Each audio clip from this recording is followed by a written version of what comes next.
Last night at 3 a.m. I woke up and I saw what looked like to be a figure in the corner of my room. Who was it? Well, hold that thought because I'll explain everything at the very end. In the meantime, what better way for me to cope with figures or strangers at 3 a.m. in the corner of my room than to watch a horror movie and the found footage classic, the 2007 film Paranormal Activity. Great idea, I know. Welcome back to the channel, guys. Today we're gonna dive deep into everyone's favorite classics, Paranormal Activity from 2007, and break it down and question it, because why the fuck not? Anyways, grab your popcorn and baby powder, since it's apparently a demon detecting powder. I don't know if that makes sense. And let's jump in. We open with everyone's favorite couple, Mika and Katie. Mika, aka a discount tech bro slash ghostbuster, and Katie, his long-suffering girlfriend with a demon problem. So Katie is moving into Mika's San Diego house, and Mika has decided what better way to deal with his girlfriend's lifelong haunting than to invest all his money into a fancy new camera. Because obviously when, your girlfriend's being stalked by a fucking demon, your first thought is, yo, this would make a sick YouTube vlog. So bro's super amped about his new purchase and probably even vlogs himself going to the pisser. He gives us a little MTV Cribs style footage with the camera. Meanwhile, his girlfriend's there suffering. I had this demonic thing following me ever since childhood. Maybe this isn't a joke after all. Maybe this is serious. But who cares? Mika's too turned up about the camera. Bro's probably thinking, ghost or no ghost, fuck it, this footage is getting 1 million views on YouTube. Priorities, people. So throughout the film, we learn that he has been haunted ever since she was a kid, like on and off, like toxic relationship. But instead of running for the hills or seeking professional help, she just moves in with her boyfriend, because why not have you have a joint savings account? Why not have joint horror, I guess? Because nothing screams true love like, I'm haunted, we're haunted. Couple goals. Fast forward a bit into the film, and they invite a psychic, Dr. Fredericks. Because your boyfriend with a camcorder can't solve your haunting problems, why not just hire a semi-professional like Dr. Fredericks? So the doctor arrives, and it's first day with a fucking demonologist. He's super polite, strolling through the house like, it's a nice house you have here. Hope you don't mind the unholy demon chilling in your bedroom. So, would you know it, he confirms with Katie that it's an evil demon haunting her, and not the friendly one. So the psychic basically tells them that it's above his pay grade, and you need a professional demonologist, not me. And whatever you do, don't try to communicate with the demon. No Ouija boards, none of that bullshit. I don't think her boyfriend really takes it seriously. Bro just nods the whole time. But you can really tell that he's thinking like, talk to the demon? Okay, we're gonna talk to the demon, record it, and get millions of views on YouTube. As the doctor leaves, the Mika says, thanks doc, you got this covered with my night vision 3000 camera. Katie tells Mika, you promised not to buy an Ouija board, right? Because Frederick said don't communicate with the demon. And Mika just, yeah, of course, I promise. Spoiler, this promise has the span of like horror movie extra. So with the psychic gone, our dynamic duo is on their own. It's just Katie, Mika, and his camcorder and a very unhappy demon. What could go wrong? Now the real fun begins at nighttime. Mika sets up his camera on a tripod in the bedroom like a creep. It's like the weirdest reality TV show I've seen. Like Brother, but demon edition. And every recording begins with that thing on the bottom of the screen with a timestamp, and the couple cuddled up in bed already, unaware of how screwed they are, because the demon's probably also cuddled up right besides my boy Mika. So night one. So the first night, crazy, like Five Freddy's, like 1. Around 2 a.m. we get a little door movement there and a faint thud noise. The bedroom door creaks just a few inches by itself. It's solid that Mika and Katie sleep through it. Or if it was me, and it was like raining mines, my ass would be tucked under the sheets just up to me. In the morning, they the footage from the first night, and Mika's super excited about it. Like, door moved, high five. We have Paranormal Activity on camera now. But girl Katie, who's been haunted her whole life, is not very thrilled about it, giving him like whole death glare. Like, here, what the fuck did you expect? I've been telling you I'm haunted. I love how at this point Mika treats it just like a science project, like elementary or middle school that you have to do. Bro, your whole fucking door just moved. This is not your time to shine and be the Bill Nye the Science guy. Seriously, if that was me, I would be sleeping in like now or like Holiday Inn. Like, not catching me in that house. Day 1 door move. What the fuck is happening on day 10? Like, bitch, there's a ghost in the house. I'm out. You can't. amazing plan is just to stay put and keep recording videos. Genius. Night number 2. At the second night, would you know it, the demon steps up its game. Now there's a louder bang somewhere in their house. And so Katie wakes up from the noise. And so does her lovely, beautiful boyfriend, Mika. Hey, yo, pause. Not like that. And, you know, it's a horror movie, so what do you think they do? That's right. They go downstairs to check it out. Like any horror movie cliche. But it's a 2007 film, so I'm not gonna blame them. You know, so many other films after 2007 have done these stupid cliche things, such as checking out on random noise. So I'll let this one slide. So, investigation time. They tiptoe at 2 a.m. whispering, "Hello there, demon body," as if, you know, demon is just gonna answer back to them, "Hey besties, right here." Like, I don't know what you expect. And guess what they find? Nothing. So what do after they find nothing? They shrug it off and go back to bed to keep on up chummy. Now, my reaction to all this, I had to physically facepalm. You question everything they've just done. You're telling me if I hear a noise in my house at 2 fucking a.m., you think I'm going to check it out? Bro, realistically, if I hear a noise and I know that my partner has been possessed or, you know, their whole life, I'm jumping out the fucking closest window there is. I don't care if it's the 5th, 10th floor. I'm jumping out the window, get into my car. Matter of fact, I'm not getting into the car. You know, cliche where the demon could be in the car, in the back seats. Hell no. My ass is running to the nearest motel. And in the morning time, Mika and Katie discuss what they should do next. Now, Katie has a good idea about, you know, hiring a professional demonologist. But, you know, her genius boyfriend insists on playing Sherlock Holmes with the demon. What happens when you face-to-face with the demon? You're gonna record him? That's not how it fucking works. I genuinely don't know what bro is thinking. I don't think he actually, like, believes anyone. And just thinks it's all a fucking big joke. No offense, Mika. If I were your girlfriend, I'd dump your ass. Like, genuinely doesn't believe her. Like, until the demon throws you down the fucking stairs. Then will you believe it? What? At this point, you know, the demon is probably tired of Mika. Won't be surprised. Like, the demon's probably in the corner of the room thinking to himself, like, I'm literally making so much noise and moving all these doors, and these people still can't take a fucking hint. Oh well, I guess I'll have to amp it up the next night. so would you know it? Night 3. Things got so much weirder. The couple is asleep, and around 3 a.m., Katie just, like, waltz up, like, and sits upright. And apparently she's in a trance, completely zoned out. Then she decides to get up and stare at our boy Mickey. You know what? His name is Mika, but I'm just gonna call him Mickey. It's easier for me. And she proceeds to stand there for 2 hours, just staring at our boy Mickey. And the timestamp in the bottom left, fast forward, and we can just see that she's been doing the mannequin challenge all night long. Now let me tell you, this scene in specific gave me fucking chills. Back in the day when I was like years old, obviously.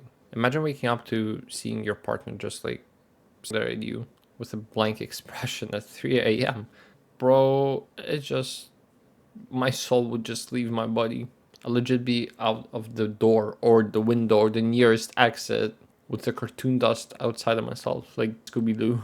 But after her 2-hour-long stare with Mika, the stare-off competition, where bro is literally winning her by just sleeping, she wanders downstairs in a daze. And she screams some words that I don't know if I can share here from the darkness outside of the bedroom. And would you know it, our boy Mickey wakes up and zooms to her. He's not just zooming to her by himself. The boy had to pull out the cam, or had to take the camera and film it all. And he finds her outside on the backyard swaying in the cold, the most random place to find your partner at 3 a.m., 5 a.m., 6 a.m., whatever the fuck, just swaying. And Woojin has, recollection of that happening because our girl's been possessed by demon. And he questions him, why the fuck am I outside, Mickey? Why? Meanwhile, our boy Mickey's just like, when fully possessed, this dude is still probably more excited about the footage that he filmed rather than being scared of the fact that his girl just went full fucking exorcist on his ass. So Mickey brings her back, the least you could do, and comforts her. Again, the least he could do. Come on, Mickey, step up your partner game. What is this? But I'm over here just thinking, Katie, maybe just stop sleeping next to Mr. I want to provoke the demon and go to a motel instead. Also, Mickey should also, you need to consider that if you call the demonologist, it's not game over. And it's not defeat. It's symbolizing that I don't want to die. But nah, he's too proud. At this point, I'm fully convinced that demon in the movie is the only one with common sense at all. So far, the demon's only done some light cardio around the house and just a bit of sleep possession. But don't worry, he's warming up, or it's warming up, there you go.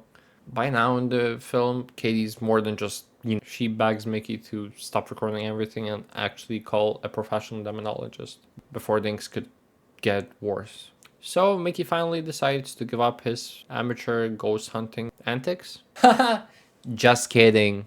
Of course he doesn't. Instead of that, our genius decides it's the perfect time to whip out an Ouija board. You the only thing you were not allowed to use. We'll call the Ouija board the betrayal board. It's more fitting. So, would you know it, Mickey brings home a betrayal board. The same board you were literally told you can't use. I don't know what bro expected. Bro's like, surprise babe, I know I promised no Ouija board, but I borrowed it from a friend.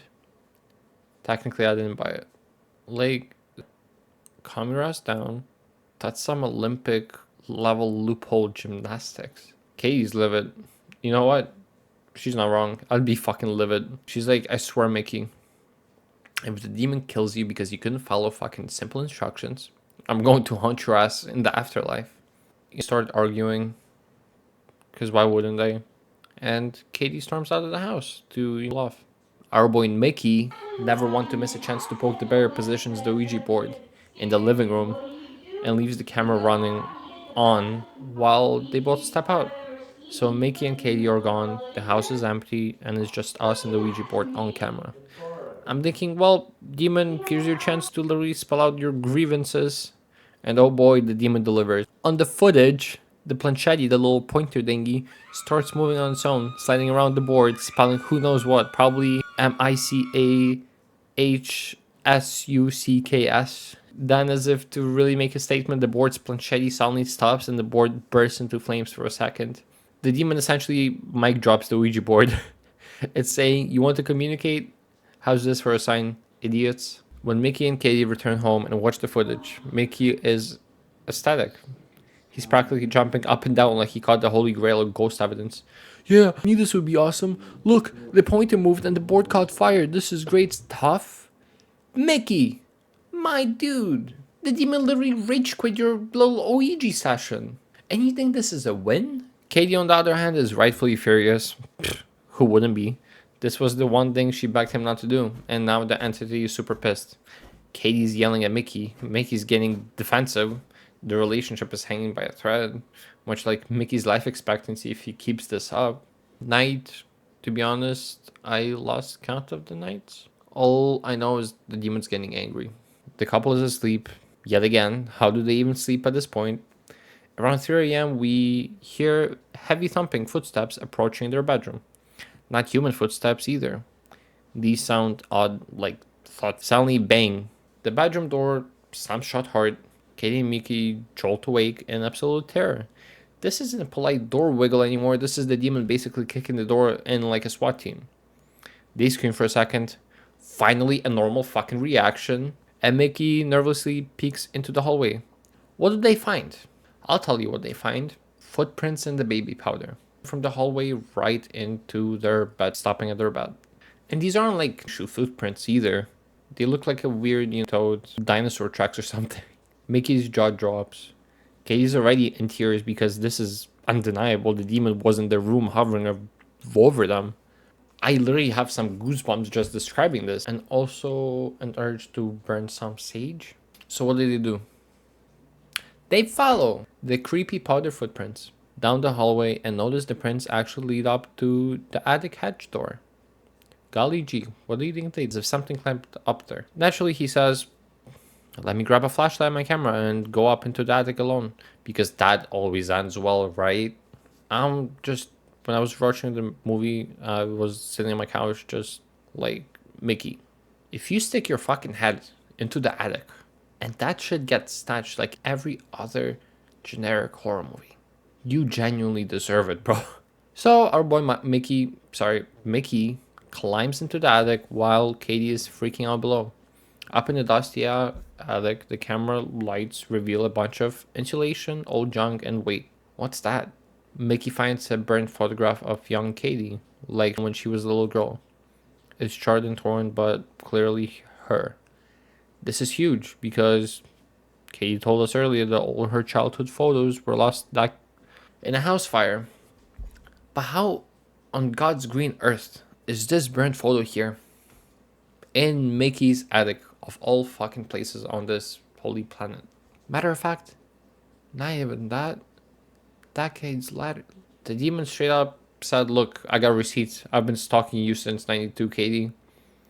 That's next level creepy. So Mickey brings the photo down and shows Katie. She completely breaks down sobbing. This poor woman is done. She's like, that's it, we're haunted. I'm calling the demonologist now. I don't care if it's 4 a.m. For once, Mickey actually looks scared too. Yeah, our boy long enough. Am I right? He agrees. Okay, maybe we do need help after all, since Mr. Tough Guy now has tangible proof that, yeah, we're in over our heads. Unfortunately, when they try to call the demonologist, the guy is out of the country. Of course he is. Horror movies legit just love their inconveniently experts and demonologists. They're never around. Desperate, they even ring up the original psychic Dr. Fredericks again for help. So Dr. Fredericks visits their house a second time. He walks in the front door and immediately goes, nope, I'm not over-exaggerating. The moment he steps inside, he's like, oh dear, it's very dark, very strange here. I really shouldn't be here. The demon basically gives him an astral punch to the gut and he nopes right back out. Legit would be me if I knew I was haunted. He apologizes. I'm sorry I can't help you. I really gotta leave. Call me never. He bails again, leaving Katie and Mickey with a good luck, I guess. Let's just take a moment. When the professional ghost guy is so scared to enter your house that he legit just Irish exits your house, you is in deep trouble.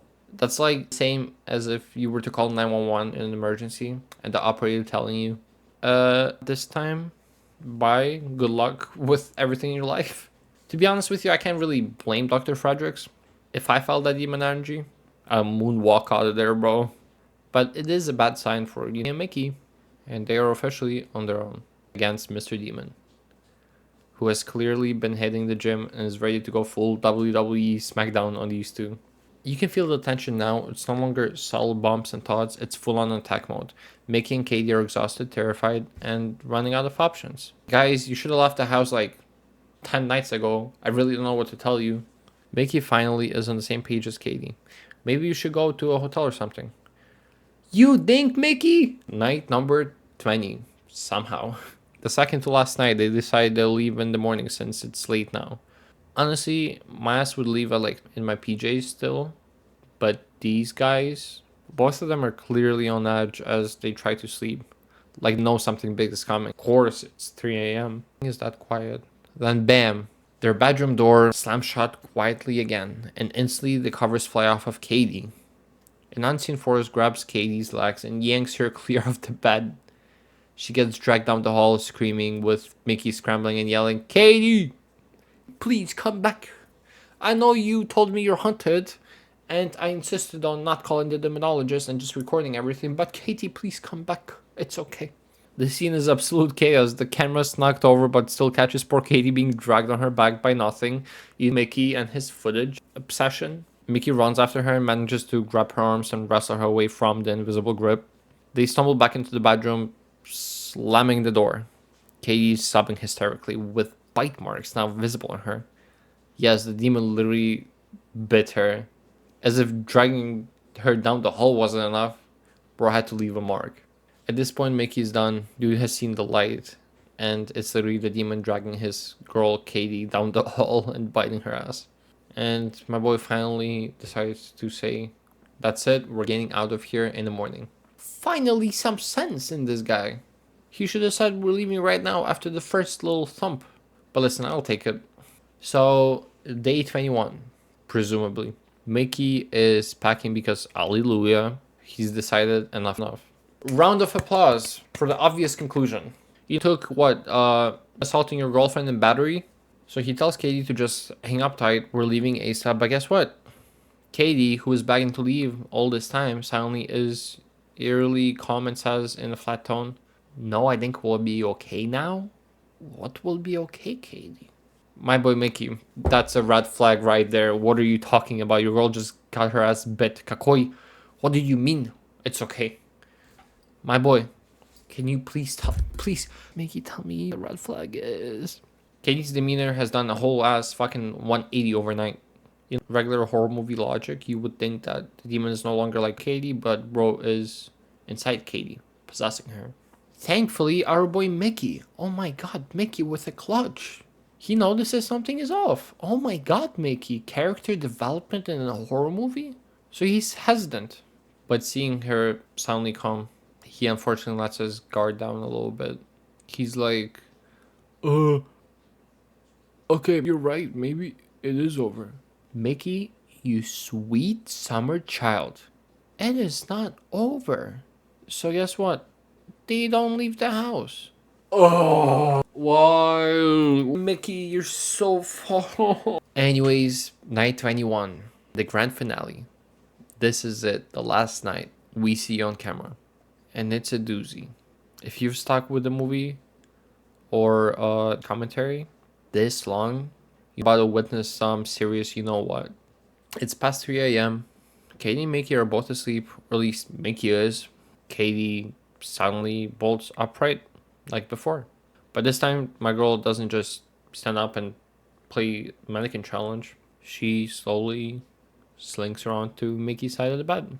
I'm just sitting there on my couch rewatching this movie, holding my breath, knowing something bad is about to happen. So our girl goes downstairs and screams at the top of her lungs. I think she's possessed. I know. I am a genius, after all. But guess what? I am a genius, because she is possessed. So, would you know it, our boy Mickey wakes up to that sound of her doing a little demon ventriloquist trick.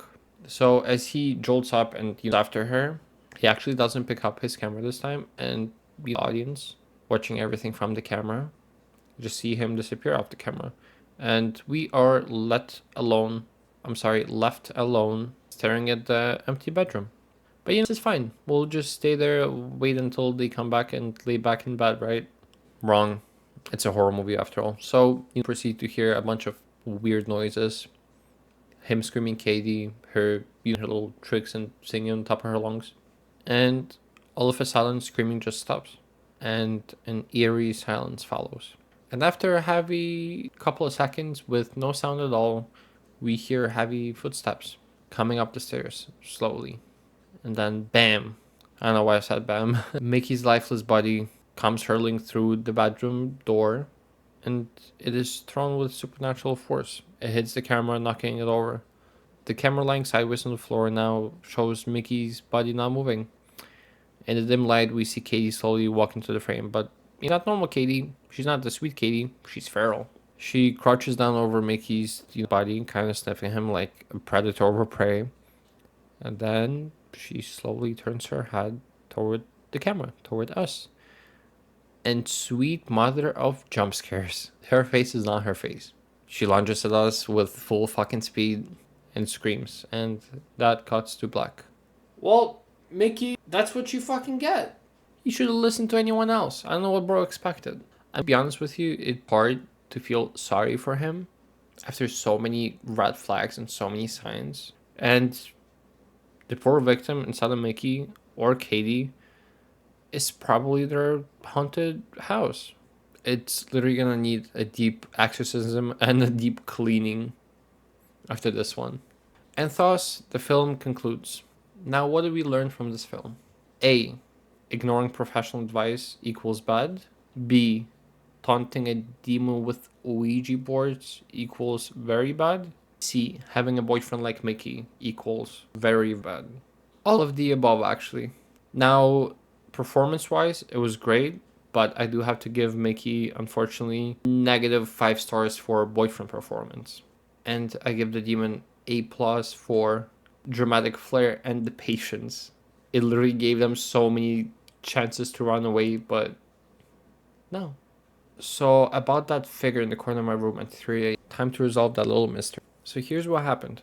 I was lying there, dead asleep, when I felt this presence. I cracked open one eye and saw a tall, shadowy figure in the corner of my room. My heart literally just jumped into my throat. I was literally, I shit you not, I was 0.2 seconds away from dropkipping whatever the fuck that was. Until my vision suddenly came back clearer than ever. And I realized, oh, it was actually just my coat rack piled with the laundry that I forgot to put away. I know what you're thinking. Fuck you, Archie, for me watching the whole video and coming to this part of the video and just realizing that it was just me scared of a bunch of laundry and a coat rack. Yeah, sorry, but the real horror here is still there. It's my awful housekeeping habits. So no actual demon in my house, thankfully. And that, my friends, is a wrap on this journey of the Paranormal Activity movie from 2007. In conclusion, the movie is still a classic in the found footage scene. It's still creepy and infuriating, especially watching Mickey do anything in this film. But hey, it makes up for a pretty entertaining watch. Anyways, thank you so much for coming to this wild ride of a movie, and I'll see you in the next one. Peace.